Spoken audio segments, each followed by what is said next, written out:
Assalamualaikum warahmatullahi wabarakatuh. Perkenalkan, nama saya Widya Ayunilawati, kelas PPKH 3A NIRM 04031930.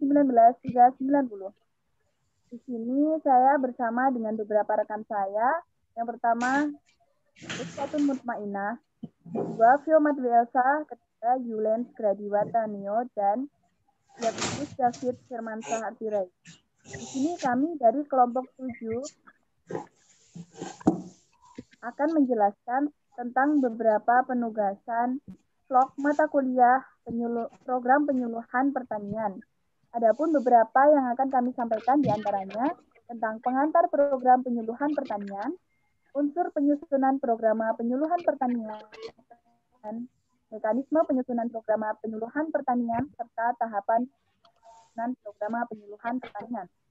Yang pertama ada pengantar program penyuluhan pertanian yang akan saya jelaskan. Jadi, program penyuluhan pertanian merupakan rencana tentang kegiatan penyuluhan pertanian yang memadukan aspirasi petani, nelayan, dan masyarakat pertanian dengan potensi wilayah dan program pembangunan pertanian yang menggambarkan keadaan sekarang, tujuan yang ingin dicapai, masalah-masalah dan alternatif pemecahannya, serta cara mencapai tujuan yang disusun secara partisipatif, sistematis, dan tertulis setiap tahunnya. Berdasarkan keputusan bersama Menteri Dalam Negeri dan Menteri Pertanian nomor 56 tahun 1996 dan nomor 301 KPTS LP.120 4/96. Nah, ada bagian program pembangunan pertanian. Di sini dari gambar tersebut dapat dinyatakan bahwa program penyuluhan pertanian berperan sebagai sistem jaringan aktif yang melibatkan unsur pelaku pembangunan pertanian secara stimulan, menerapkan asas pemecahan masalah serta multidisiplin, dan proses belajar inovatif yang ditampilkan dalam dinamika proses interaktif yang sistematis dan terukur. Dengan demikian, dapat dijelaskan bahwa program merupakan perencanaan yang bersifat umum, menyeluruh tentang kegiatan atau usaha tertentu. Programa merupakan penjabaran dari suatu program tertentu yang bersifat lebih terperinci dan memberi jawaban atas pertanyaan lebih dari sekedar apa dan mengapa, tetapi juga tentang bagaimana, di mana, kapan, dan oleh siapa. Selanjutnya akan dijelaskan oleh rekan saya.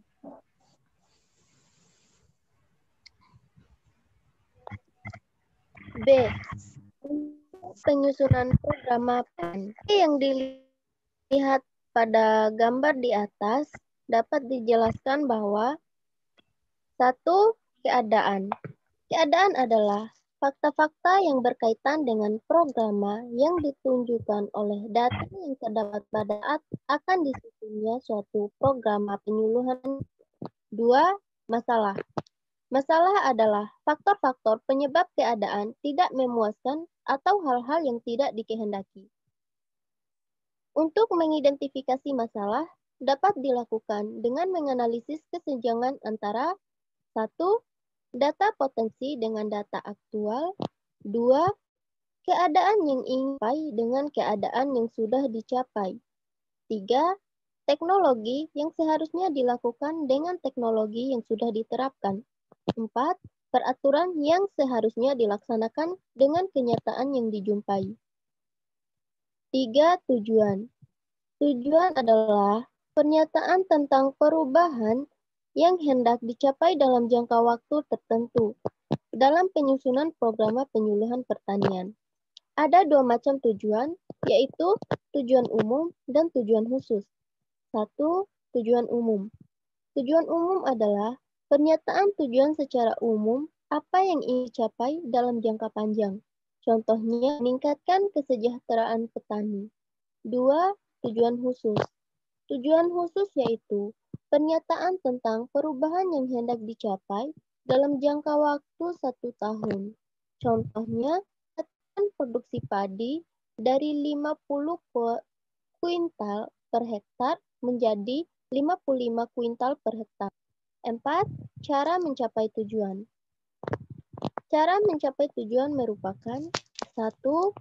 Penyusunan rencana kegiatan yang menggambarkan bagaimana tujuan dapat dicapai.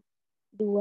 Uraian tentang rencana kegiatan penyuluhan pertanian yang dikembangkan berdasarkan masalahnya. Adapun permasalahan yang perlu diperhatikan mencakup 1. Tingkat kemampuan petani ada di tingkat petani. 3. Situasi fisik dan non-fisik, sosial, ekonomi, dan budaya. 4. Tingkat kemampuan penyuluhan.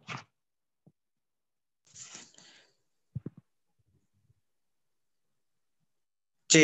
Mekanisme penyusunan program penyuluhan pertanian. Dalam pelaksanaan untuk penyusunan sebuah program penyuluhan dapat tersusun dengan baik dan seharusnya, maka perlu adanya mekanisme dalam penyusunannya. Untuk itu marilah kita perhatikan langkah-langkah berikut. 1. Keterkaitan dan keterpanduan penyuluhan pertanian terintegrasi dengan subsistem program penyuluhan pembangunan pertanian. Dengan demikian, proses penyusunan program penyuluhan pertanian dilakukan secara sinergis dan terpadu dengan proses perencanaan pembangunan pertanian. 2. Program penyuluhan pertanian disusun setiap tahun dan memuat rencana penyuluhan tingkatan serta mencakup perorganisasian dan pengelolaan sumber daya sebagai dasar penyelenggaraan penyuluhan pertanian. 3. Penyusunan program penyuluhan pertanian dilakukan secara partisipatif untuk mengakomodasi kebutuhan dan kepentingan pelaku utama dan pelaku usaha. Yang selanjutnya yaitu D, tentang tahap penyusunan program penyuluhan. Secara berurutan, tahap kegiatannya agar dapat dijadikan acuan dimulai dari berikut ini.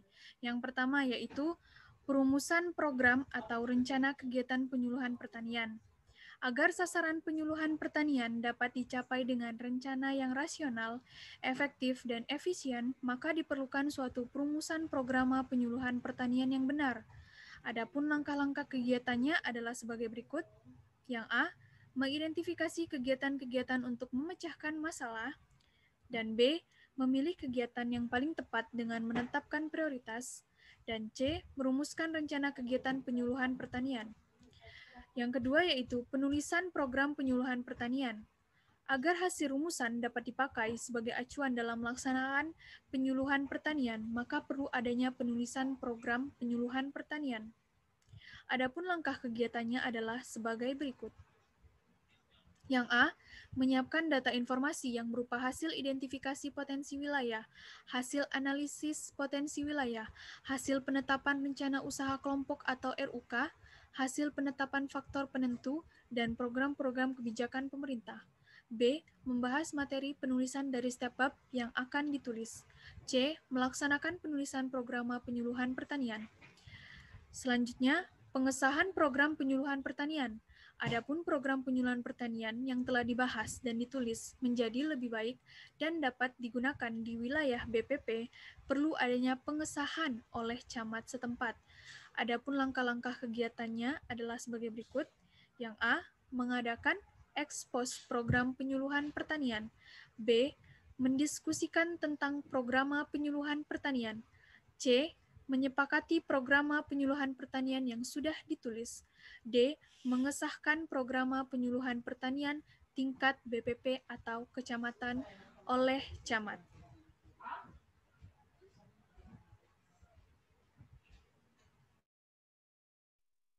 Demikianlah yang dapat kami sampaikan mengenai pengantar program penyuluhan pertanian, unsur penyusunan program penyuluhan pertanian, mekanisme penyuluhan program penyuluhan pertanian, serta tahapan penyusunan program penyuluhan pertanian.